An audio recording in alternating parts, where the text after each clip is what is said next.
Larache Compañía tiene para ti cientos de productos de calidad para tu hogar. No lo pienses más y dale viaje a tu proyecto. Larache Compañía, número 1 en ferretería, número 1 en economía. Presenta. Y los 24 imputados en el caso Pandora, que gozan de medidas distintas a la prisión, llegaron al juzgado de letras de lo penal de Tegucigalpa para firmar el libro de control judicial, como lo deben hacer todos los miércoles. Los imputados llegaron con lentes, chumpas y gorras para evitar ser reconocidos. Los primeros en llegar fueron el jefe de la bancada del Partido Liberal, Elvin Santos, y el diputado nacionalista Selim Discua. A los investigados se les prohíbe también salir del país y tienen la alerta del Instituto Nacional de Migración y no pueden tener comunicación con los demás imputados. Cabe recordar que Jorge Alberto Izaguirre se presentó de forma voluntaria, este es otro de los imputados, él se presentó de manera voluntaria el 30 de julio y la jueza le dictó detención judicial por el delito de lavado de activos. Solo Jacobo Regalado, el exministro de la Secretaría de Agricultura y Ganadería, guarda prisión en su recinto militar a la espera de la audiencia preliminar. Siente la emoción de ver terminado lo que siempre quisiste para tu casa u oficina. Dale viaje a tu proyecto. Larache Compañía, número 1 en ferretería, número 1 en economía. Presentó. Y ahora continuamos con más información nacional aquí en la Prensa Televisión. Y los apoderados de 16 implicados en el caso Pandora presentaron ante la presidencia de la Corte Suprema de Justicia recursos de apelación a su favor con el fin de que la Corte de Apelaciones revoque las medidas sustitutivas por el delito de encubrimiento, abuso de autoridad, violación de los deberes de los funcionarios, fraude, malversación de caudales públicos por un sobreseimiento definitivo. Hoy se tenía previsto que los demás encausados que faltaban presentaran dicho recurso. La juez natural de letras designada estaría remitiendo los recursos junto con el expediente a los magistrados que conforman la Corte de Apelaciones. Y siempre en este tema del caso Pandora, el portavoz de la Agencia Técnica de Investigación Criminal, Jorge Galindo, manifestó que se continúa la búsqueda de los 8 implicados en el caso Pandora, que aún están prófugos. Y vemos la lista en la pantalla de la Prensa Televisión para recordar quiénes son estas personas que permanecen prófugos de la justicia y a los que las autoridades esperan dar captura y presentarlos ante un juez competente. Galindo detalló que hay un equipo desplegado en los departamentos de La Paz, Intibucá y Comayagua para dar con el paradero de los implicados y que ya se coordinó con la Organización Internacional de la Policía Criminal Interpol para que los capturen en caso de que los prófugos hayan salido del país. Hay que recordar que 30 implicados ya han comparecido ante la justicia. Y en otras noticias, el exdiputado Freddy Renan Nájera Montoya, quien se entregó a la justicia de Estados Unidos para responder por delitos de tráfico de drogas y armas, no aceptó los cargos en su contra, por lo que deberá comparecer en juicio el 10 de diciembre, según informó su abogado Andrés Urtecho. Tras no lograr un acuerdo, Nájera está recluido en una cárcel de Nueva York y se le acusa de haber utilizado su puesto en el Congreso para facilitar el tráfico de enormes cantidades de droga que llegaban de Colombia, pasaban por Honduras y cuyo destino final eran los Estados Unidos, en donde eran comercializadas por el cartel de Sinaloa, a cambio de sobornos entre el 2009 y 2014. También se le vincula entre otra red de tráfico de cocaína, esta vez por vía marítima, en el que también estaría involucrado Fabio Porfirio Lobo, al que se le acusa de haber cobrado un soborno de $50,000. El congresista liberal de Olancho enfrenta además un proceso penal en Honduras por los delitos de asesinato y asesinato en su grado de ejecución de tentativa y otro proceso por delitos ambientales. Y en otra información siempre relacionada con los migrantes, esta vez hondureños, Estados Unidos anunció hoy que ha reunificado con sus familias a 72 menores hondureños de los 482 que fueron separados de sus padres por las políticas de migración del presidente Donald Trump, según la primera dama de Honduras, Ana García. Los restantes 410 menores hondureños separados de sus padres en la frontera con México están en proceso de reunificación con sus familiares, señaló la primera dama, con el apoyo de los cónsules en los centros donde están los menores para garantizar que sean reunificados cuanto antes. El gobierno de los Estados Unidos indicó haber entregado a sus padres, familiares o allegados a más de 1.800 niños que fueron separados en la frontera, pero mantiene en la incertidumbre a otros cientos cuyo futuro no queda resuelto en el plazo dado por un juez para realizar la reunificación. Las autoridades federales de Estados Unidos aún mantienen bajo su cuidado a unos 650 menores de entre 5 y 18 años, además de una decena de menores de 5 años clasificados como no elegibles para su liberación dentro del plazo establecido por la justicia estadounidense.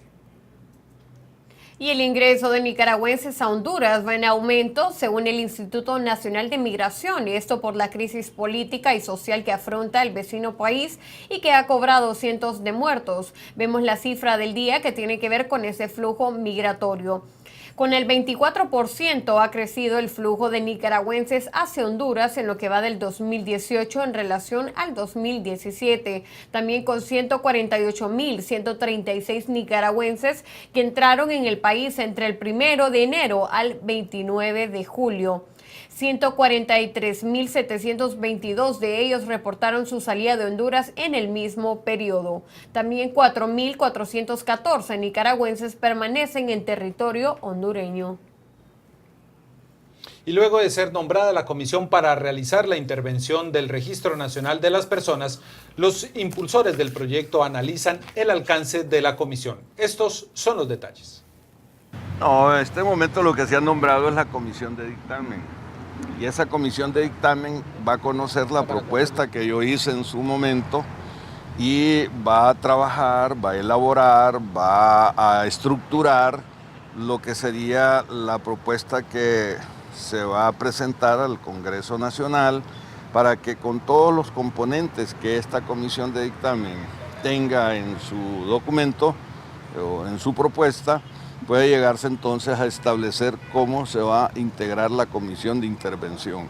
Entonces tiene dos conceptos esto. Uno es quiénes serían, qué perfil tendría la comisión interventora. Y dos, el contenido de la razón de ser, para qué la comisión interventora y qué es lo que todos estamos esperando. Así que lo que hoy estamos por ver es lo que va a proponer, como puede ser de que como proponente yo me pueda adherir al dictamen que proponga la comisión de dictamen, o haya que ir discutiendo tema por tema de lo que es mi propuesta con lo que será el dictamen de la comisión.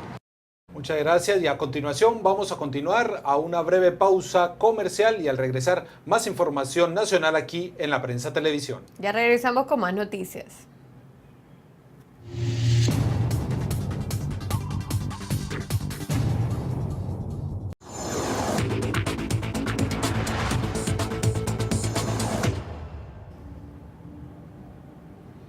Gracias por continuar con La Prensa Televisión y a continuación más noticias nacionales.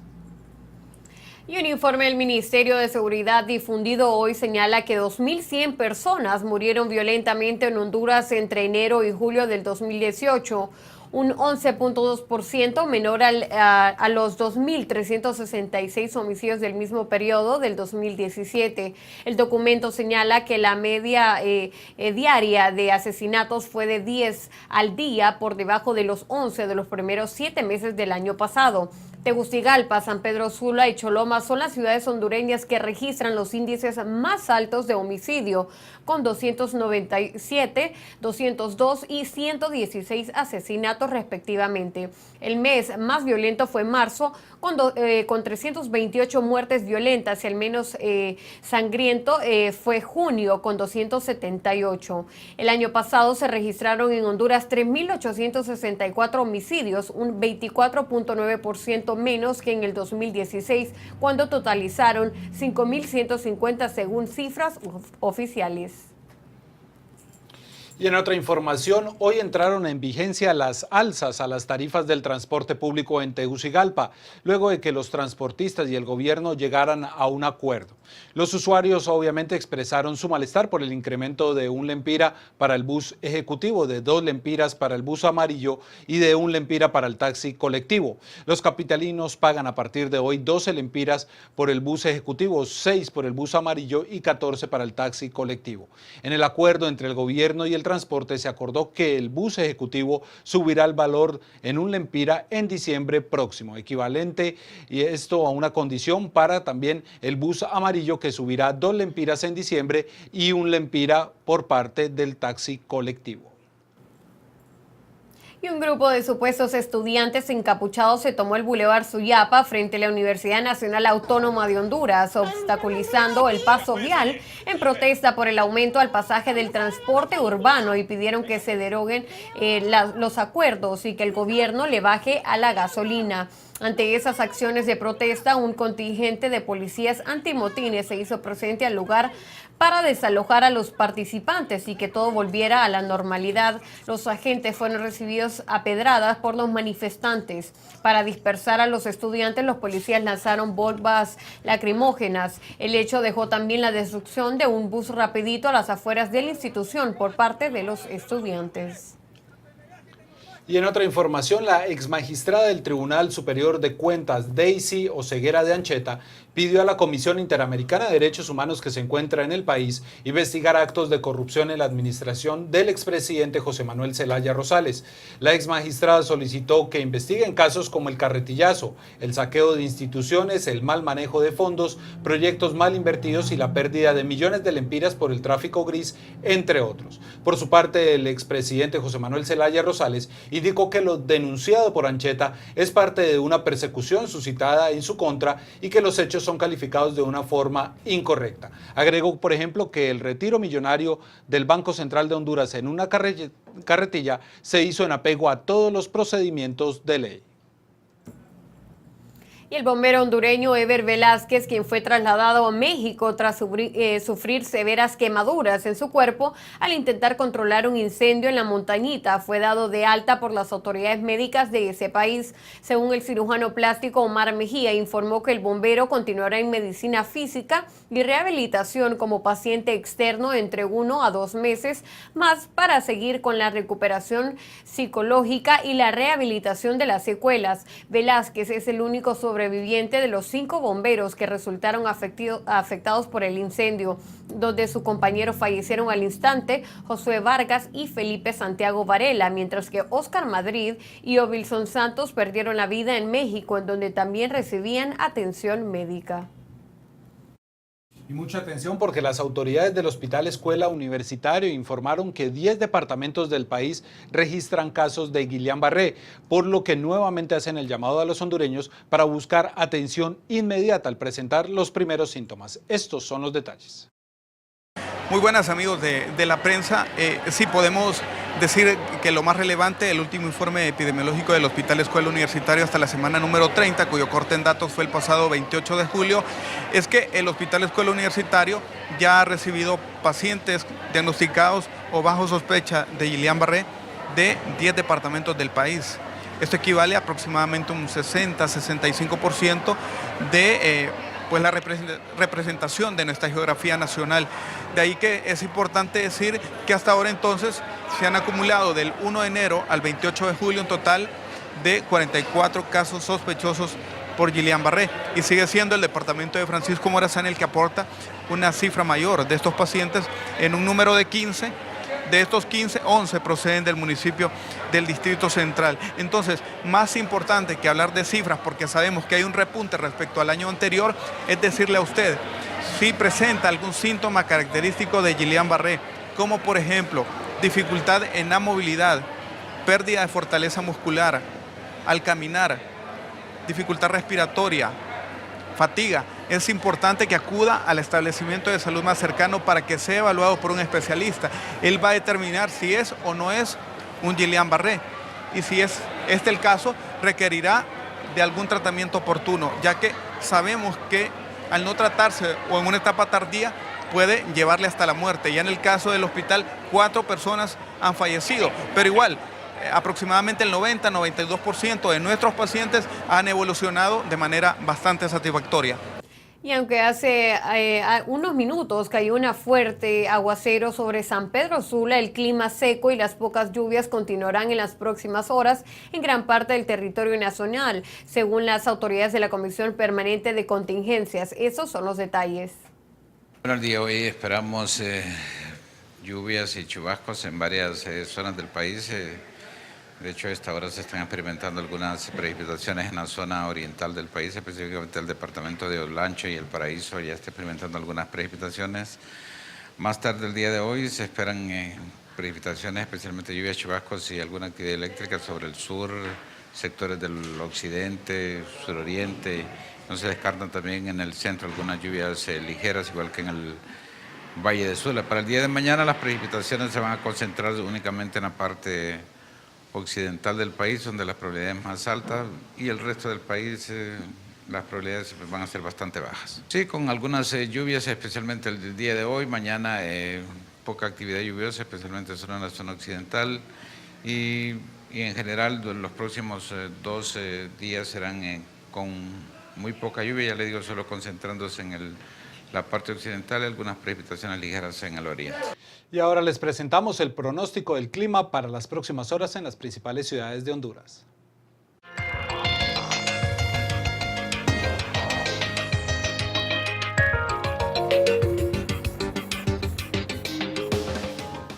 Y a continuación les presentamos la nota económica del día de hoy.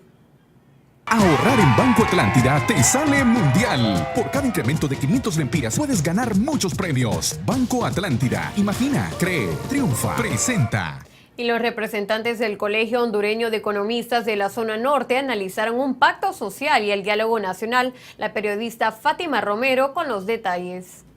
Bueno, eso es lo interesante. Ya tiempo se planteó, se estuvo en pláticas y estuvo engavetado. Ahorita con el problema del transporte fue que lo sacaron como una posible alternativa en lo que era el diálogo del pacto fiscal, que es necesario que lo tengamos en el país, que todos los sectores estemos integrados en esa mesa y como dicen, todos llenos de las ganas de sacar a Honduras adelante y con una gran cantidad de ética para así poder hacer un análisis más profundo, porque no podemos seguir en este país con ese montón de problemas económicos que tenemos y la política fiscal nos está agobiando. Ese es el problema más grave que tenemos. Además de eso, estamos por un diálogo y pacto fiscal que sea incluyente en el sentido de que todos los sectores interesados y especializados en la temática estén presentes y que ese diálogo que conduzca al pacto fiscal sea vinculante. Los temas discutidos sean realmente implementados inmediatamente en la política fiscal. Y nosotros a este diálogo le hemos llamado un diálogo, un pacto fiscal contra la corrupción y contra el despilfarro y por una política fiscal efectiva en el combate a los problemas económicos y sociales en el país. Abre tu cuenta hoy, porque ahorrar en Banco Atlántida te sale mundial y tú puedes ser un ganador. Banco Atlántida. Imagina, cree, triunfa. Presentó. Y en otra información económica, el cilindro de gas licuado propano de 25 libras subió 2.76 lempiras en Tegucigalpa. La Comisión Administradora del Petróleo anunció que el precio llegó a los 290.85 lempiras en la capital del país. Para San Pedro Sula el incremento fue menor, es de 2.70 lempiras y se estableció un precio de 271.65 lempiras para el cilindro. El diferencial que se explica por un menor flete terrestre al operar la terminal de almacenamiento en Omoa en el departamento de Cortés. El diferencial de precios entre Tegucigalpa y San Pedro Sula es de 19.20 lempiras, desfavorable para la capital del país. Y ahora les presentamos los indicadores económicos del día de hoy.